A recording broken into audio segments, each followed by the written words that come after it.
Yung nababagot ka at hindi mo alam kung anong gusto mong gawin, gawa ka na lang rin ito para may panghimagas ka mamaya. Nakakabagot ang araw na to. Tara, gawa tayo pang pawala lang sa bagot.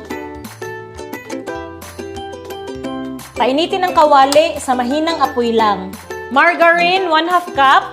Tapos ilagay ko na rin ang asukal. Tunawin natin to ng maigi. Pag yan natunaw na, dito ko na ilalagay ang chocolate. 1/2 cup to, pwede ka gumamit ng kahit anong brand na chocolate yung afford mo. Siyempre, haluin ulit hanggang matunaw. Yung cocoa powder, 1/2 cup rin. Halo, Arn. Pag ganyan, na-feel mo naman na halong-halo na talaga, siguraduhin ha, nakapatay ang apoy para hindi maluto ang itlog. Mag-scramble kita ni ron. Haluin lang, dapat ganito na yung consistency, oh. Oh. 1 cup to, pero kita nyo, hindi puno. Salain natin. Ati ka lang.